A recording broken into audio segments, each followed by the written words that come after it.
Bien-aimés de Dieu, nous introduisons aujourd'hui les livres des actions du Saint-Esprit à travers les mains des apôtres.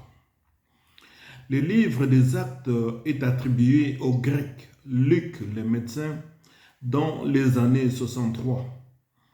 Car dans ce livre, il n'est pas mentionné l'incendie de Rome qui était en 64, ni la destruction de Jérusalem en 70.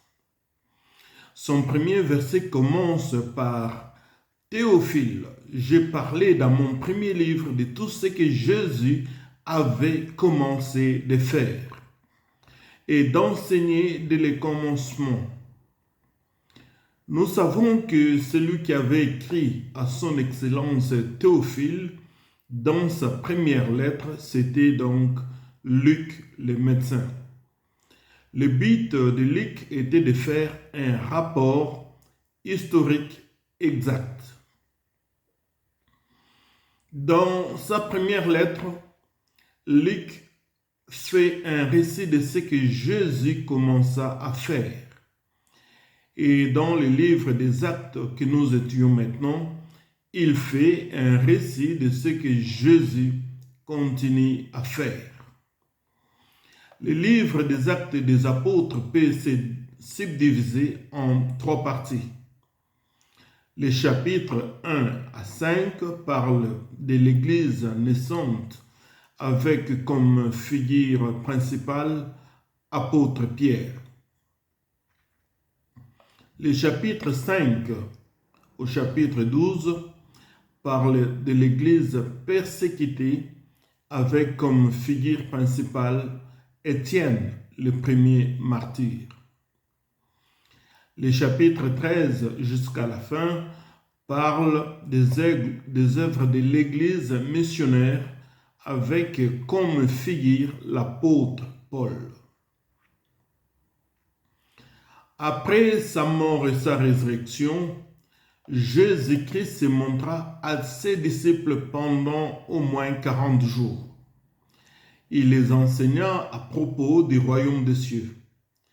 Il leur recommanda de ne pas s'éloigner de Jérusalem et d'attendre la promesse du Saint-Esprit. Mais tous ces discours ne semblent pas intéresser les disciples. Même après la résurrection de Jésus, ces disciples semblent rien piger sur la mission de Jésus et du royaume des cieux. Ce qui les intéresse, c'est d'occuper des postes terrestres dans le gouvernement en Israël. Au premier chapitre, le 6e verset, la question qu'ils posèrent à Jésus détermine ce qui était leur préoccupation et les envies de leur cœur. Ils gardaient encore en eux un espoir des royaumes matériels et politiques. Ils persistaient dans la pensée de croire que le but de Jésus-Christ était de libérer Israël du joug romain et de rétablir le trône de David. Nous lisons donc le 6e verset. Alors les apôtres réunis lui demandèrent, ils demandèrent donc à Jésus, Seigneur, est-ce en ce temps que tu rétabliras le royaume d'Israël? Il leur répondit, ce n'est pas à vous de connaître le temps ou le moment que le Père a fixé de sa propre autorité. Mais vous recevrez une puissance. Le Saint-Esprit survenant sur vous et vous serez mes témoins à Jérusalem, dans toute la Judée, dans la Samarie, jusqu'aux extrémités de la terre. Nous devons souligner qu'être témoin de la mort et de la résurrection n'est pas du tout suffisant pour comprendre les mystères du royaume de Dieu. Il fallait attendre jusqu'à ce qu'ils reçoivent le Saint-Esprit les jours de Pentecôte, comme le témoigne l'apôtre Paul dans sa première lettre aux Corinthiens, chapitre 2, les versets 10 et 11. Il dit Dieu nous les a révélés par l'Esprit, car l'Esprit sonde tout, même les profondeurs de Dieu. Lesquels des hommes, en effet, connaît les choses de l'homme, si ce n'est l'Esprit de l'homme qui est en lui. De même, personne ne connaît les choses de Dieu, si ce n'est l'Esprit de Dieu. Dans le verset 8 des Actes des Apôtres, au premier chapitre, le Seigneur a déclaré ceci aux disciples. Mais vous recevrez une puissance. Nous soulignons puissance. Le Saint-Esprit survenant sur vous et vous serez mes témoins. Nous soulignons mes témoins. À Jérusalem, dans toute la Judée, la Samarie, jusqu'aux extrémités de la terre, et nous soulignons aux extrémités de la terre. Ce verset 8 nous conduit à 3 vérités bibliques. Les mots utilisés pour signifier vous recevrez une puissance est tiré du grec dynamis, que l'on peut traduire par dynamite, ce qui revient à dire vous recevrez donc une dynamite. Une dynamite conduit à une explosion. Cela signifie qu'en recevant le Saint-Esprit, qui est une dynamite, la bonne nouvelle de l'évangile de Jésus-Christ va exploser à travers le monde entier. Deuxième vérité, vous serez mes témoins. Les mots témoins a la même racine que les mots tirés du latin martyr, provenant du grec martus ou martyros. Cela veut dire tout simplement témoin.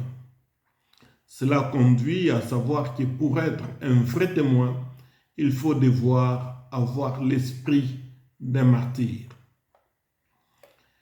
Et en troisième vérité, aux extrémités de la terre. La mission est n'est pas donnée pour une ville, pas pour un pays ici, n'est pas donnée pour un continent, mais cette mission est donnée pour le monde entier jusqu'aux extrémités de la terre.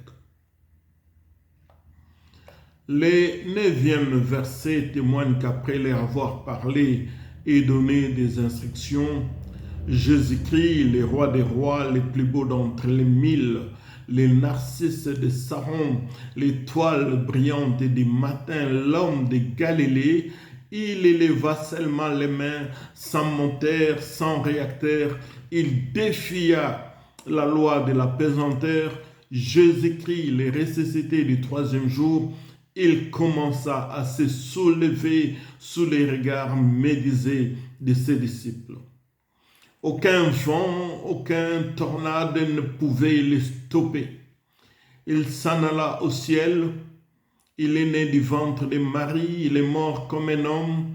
Mais après la résurrection, la récréation était finie.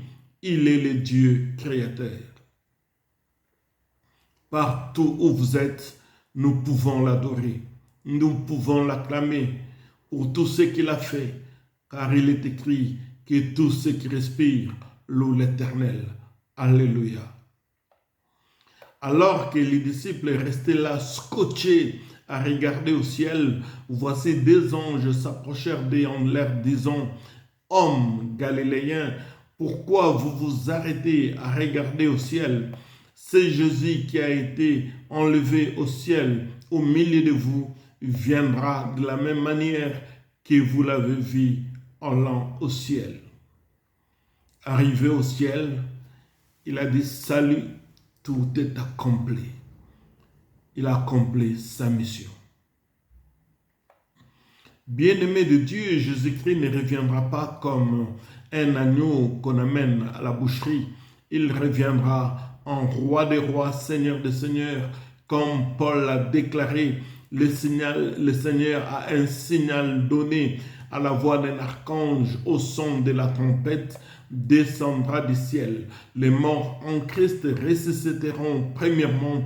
Ensuite, nous les vivants qui serons restés, nous serons emportés avec eux dans les airs à la rencontre du Seigneur. En ce jour-là, nous partirons et rien ne pourra nous retenir. Regardez qu'après ces 40 jours, les disciples retournèrent à Jérusalem, où tous ensemble avec les femmes, ils étaient environ 120 personnes, ils montèrent dans la chambre haute, tous d'un commun accord, dans un même lieu, pendant 10 jours où ils persévéraient tous dans la prière. Quand l'Église se met ensemble et d'un même cœur, ils prient, quelque chose va se passer. Selon les fêtes juives établies dans le livre de Lévitique au 23e chapitre, le 16e verset, 50 jours après la résurrection, il vint du ciel un bruit comme celui d'un vent impétueux. Il remplit la maison tout entière et se posa sur chacun d'eux. Ils étaient dans la chambre haute, d'un même cœur, d'un même esprit, dans un même lieu, en priant, quelque chose s'est passé. Et ce jour-là de Pentecôte, nous voulons souligner 3 choses. La première chose, des langues semblables à des langues de feu leur apparurent et se posèrent sur chacun d'eux. La deuxième chose, ils furent tous remplis du Saint-Esprit. La troisième chose, ils se mirent à parler dans d'autres langues selon que l'Esprit leur donnait de s'exprimer. Je vais le répéter. La première chose, des langues semblables à des langues de feu leur apparurent et se posèrent sur chacun d'eux. La deuxième chose, ils furent tous remplis du Saint-Esprit. Et la troisième chose, ils se mirent à parler dans d'autres langues, selon que l'Esprit leur donnait de s'exprimer. Les foules accourirent à travers Jérusalem. Ils vinrent pour les voir pensant qu'ils étaient ivres de vin, alors que c'était Jésus-Christ sous un autre fils, dans l'office de consolateur. Tel qu'il l'avait promis, je ne vous laisserai pas orphelins, mais je vous enverrai de mon esprit, le Saint-Esprit, les paraclés, les consolateurs. Quand ils ont reçu le Saint-Esprit, Pierre s'éleva et brandit les clés que Jésus lui avait données. Il déclara, « Répentez-vous et que chacun de vous soit baptisé au nom de Jésus-Christ pour le pardon de vos péchés et vous recevrez les dons du Saint-Esprit. Car la promesse est pour vous, pour vos enfants, pour tous ceux qui sont au loin en aussi grand nombre que le Seigneur notre Dieu les appellera. » Nous n'étions pas là ce jour-là, les jours de Pentecôte, mais la promesse a été donnée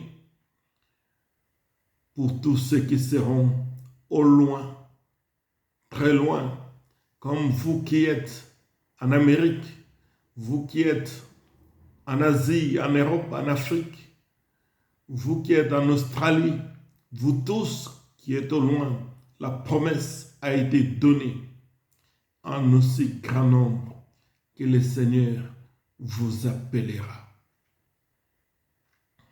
En ce même jour, par l'explosion de la dynamite, qui est le Saint-Esprit, plus de 3000 âmes se joignirent aux 120 disciples. Et voici maintenant les 4 piliers fondamentaux dans cette église naissante le jour de Pentecôte. Le verset 42 atteste, ils persévéraient dans l'enseignement des apôtres. Ils persévéraient. 2, dans la communion fraternelle. 3, ils persévéraient dans la fraction des pains. Et 4, ils persévéraient dans les prières. Ces 4 points sont les 4 piliers de l'Église naissante et de l'Église triomphante. Ils partageaient tout ensemble. Ils étaient chaque jour assidus au temple et ils mangeaient ensemble. Bien-aimés de Dieu, la promesse donnée vient de s'accomplir. Je vous enverrai le Saint-Esprit. Le Saint-Esprit est descendu. Pierre, je te donne les clés.